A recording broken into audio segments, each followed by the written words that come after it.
Harlan was cleaning house. Everyone in the family has possible motives. Was Harlan planning on cutting off Joni? Did he plan to fire Walter? Is Richard having an affair? That's some heavy-duty conjecture. Funny, Ransom, you skipped the funeral, but you're early for the will reading. Up your ass. Very nice. Ransom. Slap that You gotta do this more often.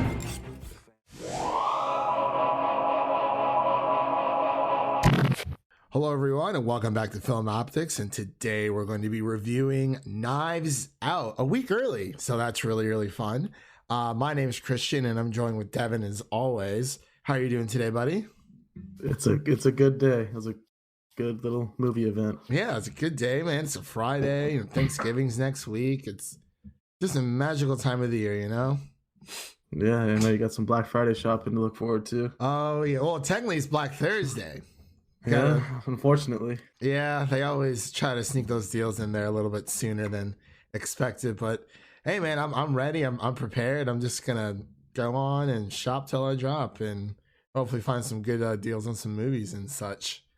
But as I said before, we are going to be reviewing our Knives Out review here. This is going to be a spoiler-heavy review for anyone who has not seen the movie yet. And before we begin today's review, you can listen to this on YouTube, Apple Podcasts, Spotify, Anchor, Google Play, and Stitcher. So a few little platforms there for you. And let's just dive right in, shall we? I'll just read the synopsis really quick. We shall. The synopsis here is pretty short, at least the one on IMDb. Detective investigates the death of a patriarch of an eccentric, combative family. Written named Harlan, funnily enough. Huh? Named Harlan, funnily enough. Yeah, that is very true. Harlan, we miss you, and we hope you come back onto the show one day, onto the pod. Talk about some movies. So this is written and directed by Rian Johnson and has a plethora of star power. In this movie, we have Daniel Craig, we have Chris Evans. Wow, bro. I'm losing it. We got Chris Evans. Excuse me. Disrespecting Captain America. I know. I'm sorry, Cap. It's America's ass. That is America's ass. We got Jamie Lee Curtis. We have Ana de Armas, Michael Shannon, Don Johnson, Toni Collette. The list goes on and on. It Catherine just keeps Langford. going. Yeah, it's insane. Like, this is a stacked cast, and we're just gonna dive right in. So, what did you think about this movie, Devin? Before we kind of get into spoilers, just off the bat, first impressions, seeing the trailer before you, I don't know, watching whatever movie, and you're like, oh, this looks interesting. You see Rian Johnson's name.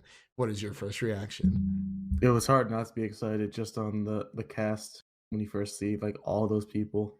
There's just so much talent. Yeah, I totally agree. I told you before this, I was a little angry, and I have a good reason for it. Uh-oh. And it has to do with Rian Johnson. With RJ himself.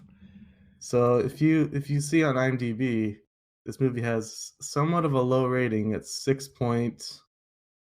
I think it is. Yeah, 6.8. Mm-hmm. I want you to try to guess why the reasoning is for that. Does it have to do with Star Wars? Oh, it certainly does. Don't know why. These absolute children who acting like adults are going on and review bombing it, giving it 1 star. Yeah, as soon as I popped on IMDb, I was looking, I'm like, that score seems a little low, because I really, really did enjoy this movie. And I think this is honestly one of my favorites of the year. I love a classic whodunit. It's been a while since we had something like this, honestly. I feel like if you are the kind of person who liked Hateful Eight, and I know a lot of people don't like it, this is, obviously more of a murder mystery. And with Hateful Eight, you're just trying to figure out who the main culprit is, but with this, there's so many twists and turns. The main movie I kept thinking of was Ready or Not. Oh yeah, comparison. I just kept thinking of. You know what? I did get that vibe. I got that vibe a lot. Wow, that was a really good comparison. Now I gotta watch Ready or Not again. Yeah, fresh in the brain. Fresh in the brain for sure. But yeah, I was trying to think why the review would be pretty low. I was like, maybe it's the MAGA brain people who are mad about the MAGA jokes. Yeah. And I was like, no, I don't know. Then I looked at some of the reviews, and it's just Star Wars, these Star Wars, Star Wars. absolute idiots. Imagine being a grown adult and going online, giving a 1-star review for a movie you haven't seen because someone made a movie you don't like. Yeah, So that, you have that to- is a bit ridiculous. You And have to say what you dedicate your will. life to hating that person for no reason. Yeah, and it just doesn't make any sense. I mean, say what you will about The Last Jedi. I enjoyed it. Like, yes, there are parts that I have issues with. Even if you don't like it, he didn't make it just to make you angry. Just leave him alone. What are you doing? Yeah, it's that is a bit on the childish side there. It's, you know, he's doing his job. He's writing, he's directing, and this movie should not, Star Wars should not affect this movie, because A, this is not another Star Wars movie. B, this is a great movie if you love murder mysteries, a classic whodunit tale, and it's just not the same. And I kind of get tired of the whole Rian Johnson ruined Star Wars, and it's like, well, I mean, George Lucas wasn't really doing anything with the property for a long time. So if Disney never would have picked it up, you probably would not have gotten much, or it might have went to another company that would have done like 10 times worse. I think Disney has been doing a fantastic job with it, and congratulations, Rian Johnson, for another amazing movie. And the user reviews are not on Rotten Tomatoes yet, but I'm sure when they are, it's going to be the same thing. Yeah, because we're reviewing this on the 22nd, so it's about a week before it comes out, because it comes out technically next Thursday, but we got an early access screening of it. So Yes, that's we why did. So we got And I got a free poster. Did you get that? I did not get a free poster. I was very little message you gave before the screening. Yeah, everyone looked around. We didn't find anything. So, You didn't get. So no one got posters. No one got posters, not that I know of. Did he mention the posters in your screening?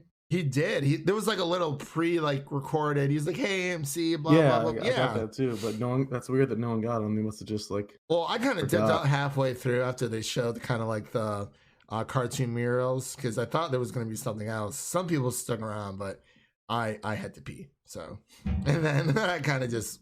Oh, I got the poster before the movie started. Oh yeah, we did not get that at all.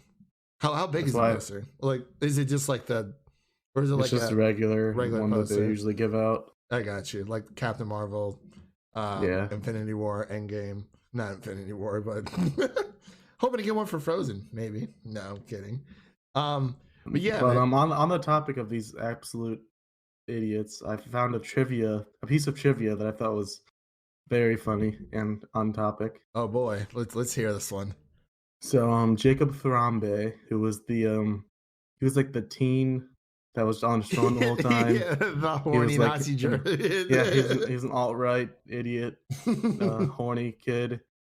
So according to this trivia piece, that character was influenced by the trolls and man babies that voiced their criticisms online over writer director Rian Johnson's previous film, Star Wars: The Last Jedi. That's so perfect. So funny. So funny. He was literally on his phone spot the entire on, time. Just idiots just trolling online, criticizing people for no reason, and like having nothing to back it up, and just being mad just because you didn't like a movie. If you don't like a movie, that's totally fine. That does not mean that the entire franchise of Star Wars is dead.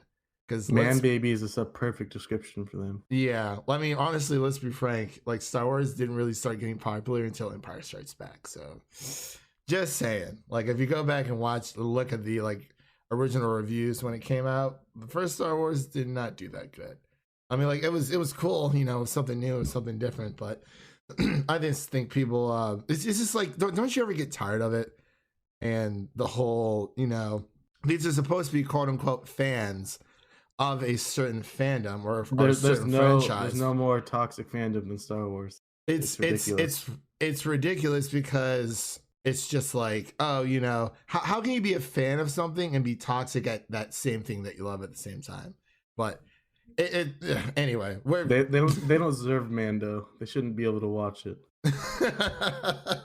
Everyone hated the Last Jedi. just block Mando from their Disney Plus subscription. Yes, please. Please, oh please. Man. But yeah. Okay, we got that little rant out of the way. Yeah, It yeah, felt it's good. all right. It's totally It fine. felt good. It did feel good, and you know we had to get that out there before we got into the good stuff. Oh, let me guess. Hey, stop. Hugh Drysdale? Call me Ransom. It's my middle name. Only the help calls me Hugh. Okay. This is Trooper Wagner. I'm Lieutenant Elliott. Just want to ask a few questions. Man, I just when I saw this trailer for the first time, I really didn't know what to expect, and I was like, this really seems like a Thanksgiving movie, and sure enough, it's coming out on Thanksgiving weekend, and it's just wow. There's so many twists, there's so many turns. I can't even figure out who my favorite character is because yes, everyone had like their own small little story to tell, but obviously, I think Chris Evans definitely took in Daniel Craig, obviously. But, I think Daniel Craig might be my favorite. That accent was just so. The accent was funny. What did Chris Evans say? It was like CIA, CSI, KFC. That was funny. But yeah, man. So at the very end, so we're just gonna get into spoilers here for everyone listening. Ransom ends up being the real culprit. His name being Ransom is too perfect. Ransom and the one who wrote the ransom. Yeah, and what was his Hugh was his actual birth his legal name, but Ransom's his middle name. That's what it was. Hugh Ransom Drysdale. Drysdale. Wow, that's a very trust fund name right there. I'm not gonna lie. Thromby is too. Yeah, Walt Thromby. Man, so I mean, give me your thoughts, your opinions of the movie, and then I'll give mine because I still have a lot to process myself.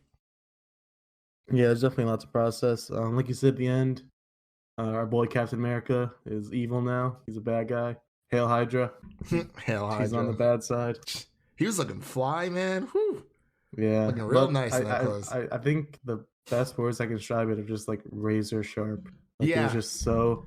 Like this dude's got money. Written. Yeah. I mean, I meant the movie in general. But yeah. Too. Okay. Yeah. I see what you're saying. It was very careful with its wording because it's like you could try to find poke holes in it and find plot holes, but they plugged them all up by the end. Like with a donut hole. At the end. Yeah. I love the donut hole reference because he's like, you have a donut and there's a hole in the middle of that donut. Then you have the hole of that donut hole. But there's always a hole, but there's like a small little hole if you're using it with toothpick, and there's always a hole. It's always been weird that the ball things are called donut holes. It's always been weird. Yeah, it's been pretty strange, but I loved that analogy so much, and Daniel Craig's character got so into it, and it was just like, wow. But and the knives are also like pointing at him. The framing was so perfect. Yeah, I was trying to figure out what the entire wheel of knives was. I'm like, okay, yeah, we get it's knives out. Everyone's at each other's throats. But then, when Marta gets the will to basically everything for their grandfather's fortune, the house, his publishing company, all of it. It's like everyone's like, oh, Marta, we love you, but Marta wasn't at the funeral. And it's like, oh, everyone was trying to say, oh, it was, I was voted they kept out. Trying to say I got outvoted, but then the more people that say it, the more you realize, they just didn't want her there. Yeah, they probably just didn't want her there. And then all the stuff comes out. It's like, oh, it really, I like the intimacy between Marta and the grandfather of showing how their relationship was. It actually was a friendship. Yeah, it wasn't, there was nothing sexual about it. There was nothing off-putting about it. He never treated her bad. She never took advantage of it. It was just like she said in the movie, he was just looking for a friend when she was originally being, interrogated and not vomiting, which I thought was hysterical how they put that in there. It's just so funny.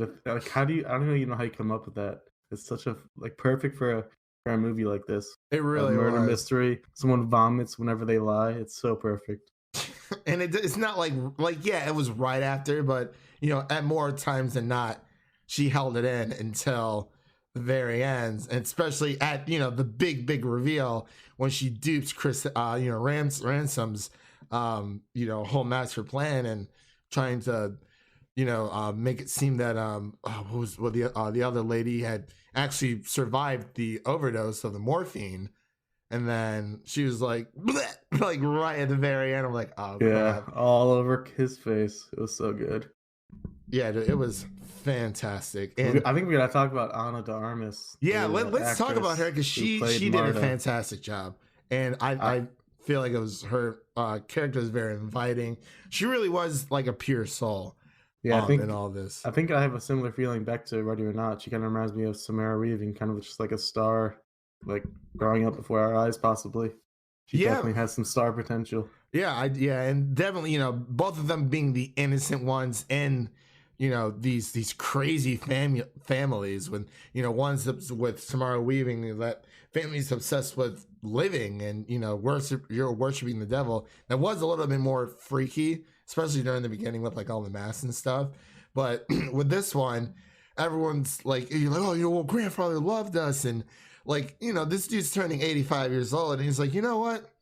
I'm not gonna give it to like any of my children, but one of his children's already dead towards, at the very beginning, which was Tony Collette's husband, and the father to Catherine Langford, Meg. I thought maybe that would have been where they went with it. Like her husband wasn't actually dead, and she was just like playing. Yeah, that's what I was thinking. Kind of like a Widows type thing. It was like, oh, Liam Neeson's back at it again. I was like, yeah, man, that was a great twist.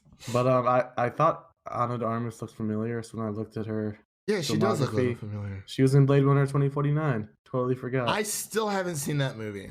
I might pick it up on Black Thursday. That's what I'm calling it now. So it can't be helped, honestly. Pretty fantastic. She was also in a movie like 5 years ago called Knock Knock. It's a very weird Keanu Reeves horror movie. Knock Knock. But I she didn't know was Keanu was in a horror movie. It was very interesting. And she looks pretty good. Oh, definitely. And I think, if she keeps playing her cards right with being in these, especially with indie films, we keep talking about how important indie films are. And I think it's really important that, Chris Evans coming off of, Avengers, this is like his first big role afterwards. And, I've talked to Dwayne and a few other people in the Cinemania World podcast about this. Some of them believe that, there's like a Marvel curse. And like I keep going back and forth with it because I'm like, well, you had Chris Hemsworth, and then Tessa Thompson doing MIB. That wasn't all that great. But then I saw Marriage Story, and I saw Adam Driver, and I saw Scarlett Johansson freaking kill it on screen. And then you go back to, oh well, what's I don't know, Robert Downey Jr.'s new role? Oh, he's playing in Doolittle. You're like, well, maybe. But then Chris Evans is in this, and it's like, oh my God, this is fantastic. So I think it's just luck of the draw. I don't necessarily think there's like 100% a curse, like a Marvel curse, but it's like, a lot of these pop culture movies, Star Wars, superheroes, the fantasy genre or sci-fi fantasy, that's what's in right now. But it's like, if you're not doing those big movies, you should be chasing towards indies because they're just as good, if not better sometimes. You know what I mean? That's what a lot of actors do. They do the big ones in order to be able to more easily do the smaller ones. Yeah, and especially, with smaller actors starting out, being in indies is like one of the best things. Although I wouldn't necessarily call this a small movie. It did have a $40 million budget. Yeah, but it's still, I think it's still classified as an indie, is it, or is it not? Is it? I don't know. I can't remember. Seems like a lot. It does seem like a lot. It really does. Because I remember watching the actors on actors thing with Chris Evans and Scarlett Johansson. He was being approached about this while they were filming for, Endgame and Infinity War, which makes sense because it's like, actors normally like to keep their future projects under wraps until it's time to bring it out into the light. But yeah, sorry, I kind of he plays the charming asshole so well. It was so perfect. He really does, and I bet that this is a really nice breath of fresh air, especially for him playing the same character for 10 plus years, and not having to necessarily follow the rules of Disney anymore. His contract's up, and So it's RDJ's. Well, we know that Scarlett Johansson's coming back for another one, but a lot of these characters, well, mainly Robert Downey Jr. and maybe possibly Mark Ruffalo, but you know, I bet it definitely is just a really big fresher breath there, just to try something new. You know, you see him playing these characters for a while, you want to see them in new projects, and that's how I felt about Game of Thrones actors as well. You know, I wanted to see them in new projects. Like, yeah, it's cool to see, you know, the Starks, the Lannisters, the Targaryens, blah blah blah blah blah. But you definitely want to see them explore new avenues, if you will. So who besides, I guess, Daniel Craig and obviously Chris Evans, who else is like your favorite? Like, did you feel like someone, like one of the characters, didn't have enough screen time as much as you wish they would have? I think there were two pretty underrated characters. The two investigators. I thought they were really funny. Yeah. They kind of like represented like the audience, what they're feeling, because they kind of reacted to everything as it was happening. So it's especially just like, the white guy when they Daniel Craig's what like, we're thinking. yeah, when Daniel Craig's like literally unraveling everything, like right before. Yeah. Wait.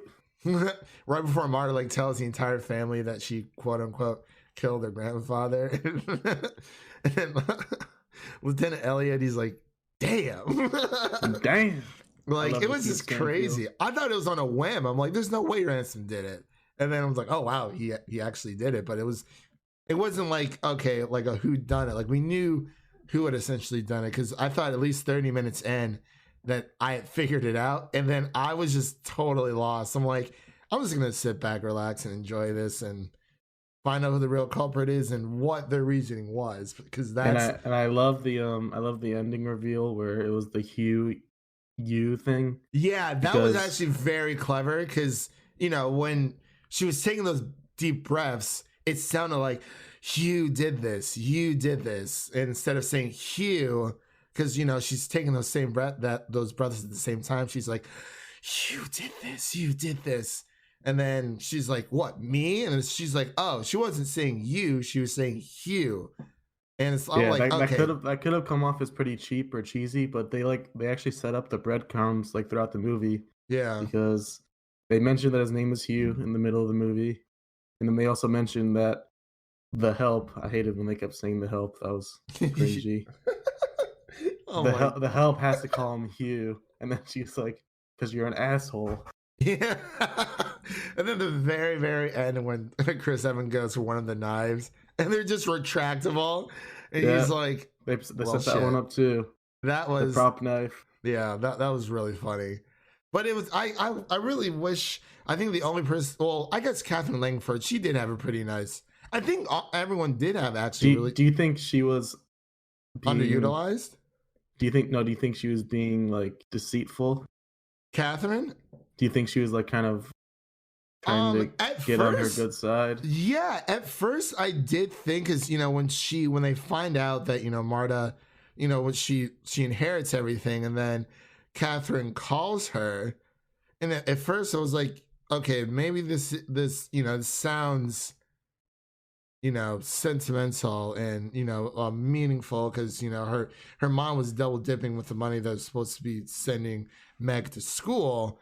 But at first I was like, yeah, I felt like she was pretty deceitful, because she just has like that face. I think she was faking it the whole time, like trying to be on her side, because she just like, yeah, because she should have asked for her to return the money, and then she told the rest of the family about her mom. Like, really?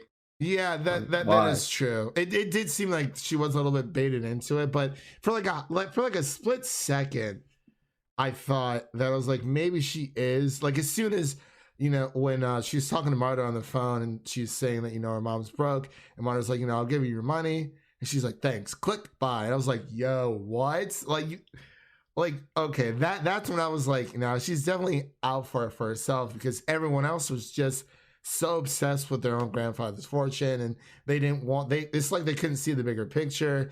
Because, I mean, even with Ransom, he was like calling everyone else out, like especially his sister, with not Jamie. With Jamie Lee Curtis, saying that, yeah, she built her company from the ground up, but with the help of like $1,000 million loan or whatever it was, from her Very similar grandfather. to a certain president. A small loan. Yeah, and that's literally what it reminded me of, and it was like this like a really cool callback. So I definitely thought for a second she did throw me for a loop, but like for the longest, But I think her faking and being like a bad person too is like the final puzzle piece. yeah, Because every member of that family has to be like a bad person, and they all are. yeah, yeah. You know, you found stuff about them with, Linda's Richard having the affair with Linda, and like that revealed at the very, very end where like, she the grandfather's like, I'm gonna tell my daughter that you're cheating on her. And then he finds the letter and he's like, oh, it's blank. He's like, he didn't write anything down. He was just screwing with me. And then it's like, her being the grandfather's daughter or grandchild, sorry, or yeah, whatever. No, yeah, that was her father, right? Yeah. Yeah.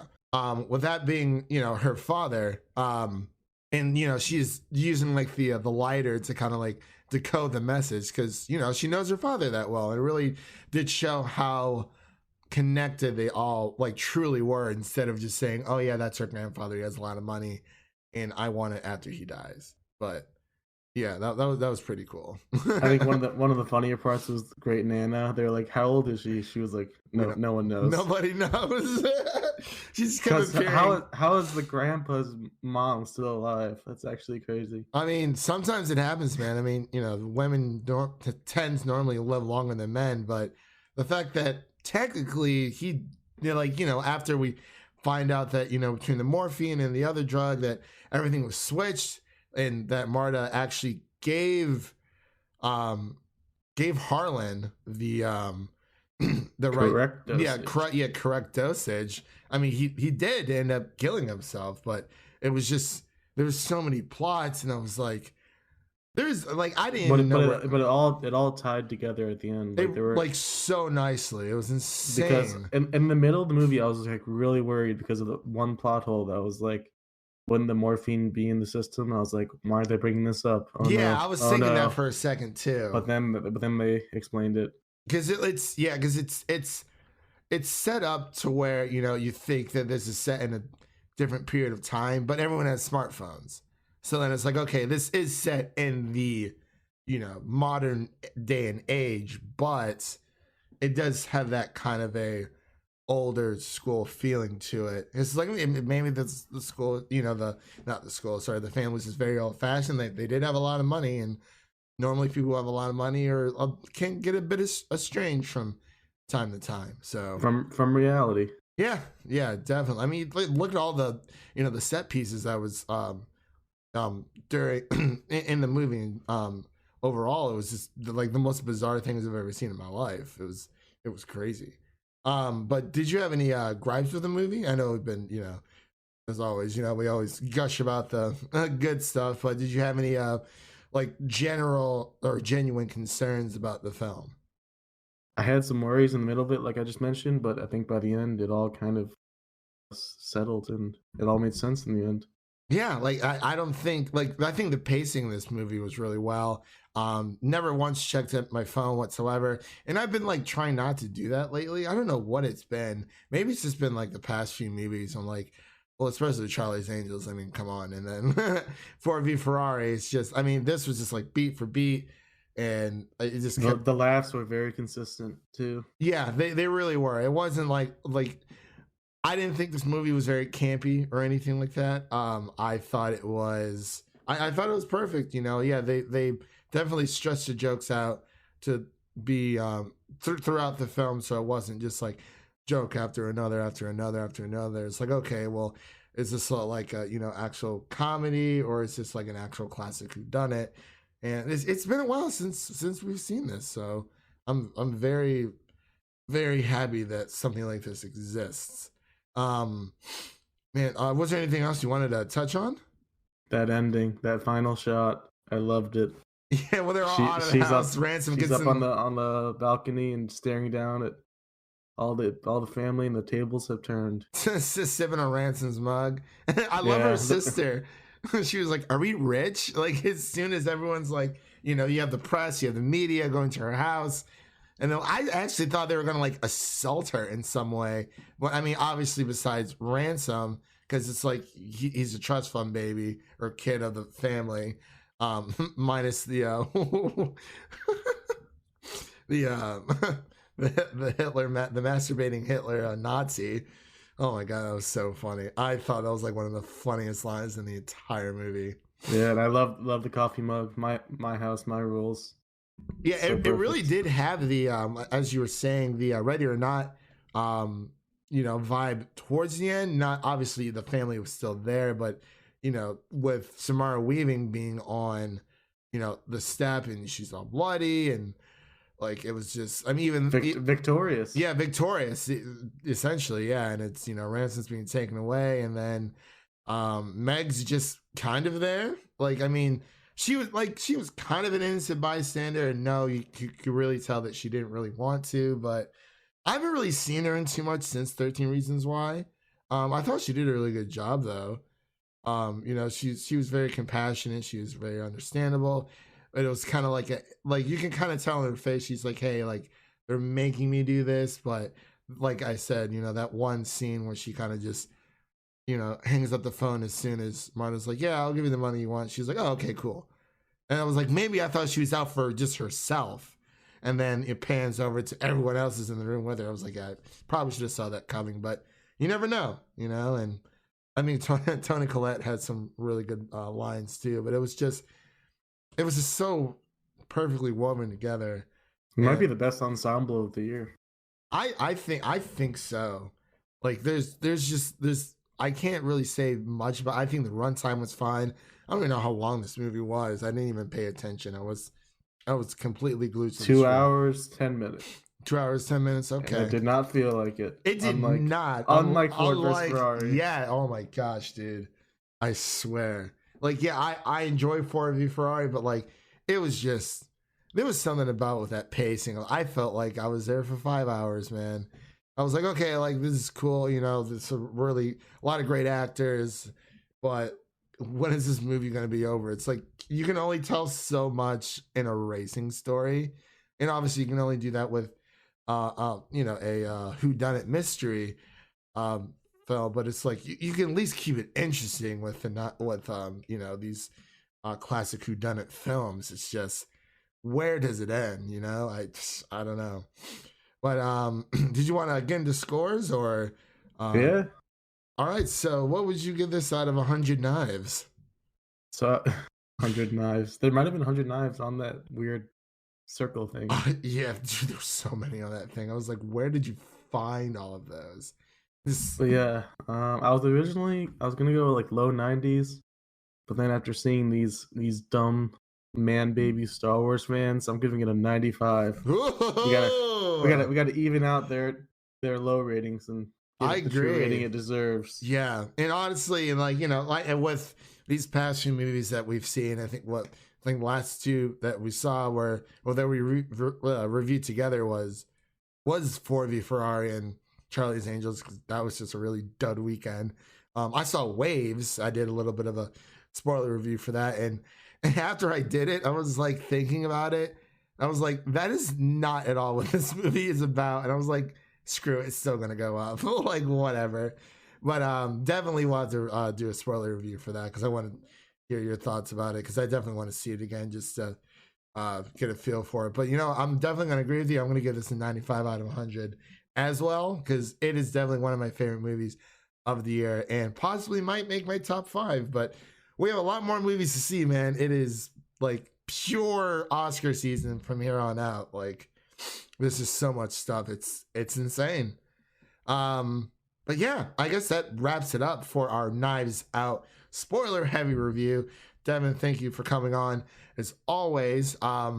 And before we leave here today, you can again listen to this on YouTube, Apple Podcasts, Spotify, Google Play, and Stitcher. Make sure to leave us a 5-star review and a written review on Apple Podcasts if you are listening there. And I believe since Devin will be going home for all of next week for Thanksgiving, I believe I'm going to try to get a Frozen 2 ensemble for a spoiler heavy review with some of my friends over on the other podcast I'm part of, Cinemania World podcast. So we're going to try to get something going there and, talk about the movie. I think I'm seeing it tomorrow, right before The Irishman. No, after The Irishman. So that would be interesting. I'm seeing that at like 11:30 in the morning, man. It's like the only time. I'm like, if I'm going to see The Irishman, I got to see it early in the morning. That's it. You know what I mean? Yeah, you might not have much time the rest of your day, but that is very true. I made sure that I didn't have much to do this weekend, so that's always a good thing. But this review will be up for this weekend, so we'll have that covered. And then just keep a lookout for our Frozen 2 review. I think the week after.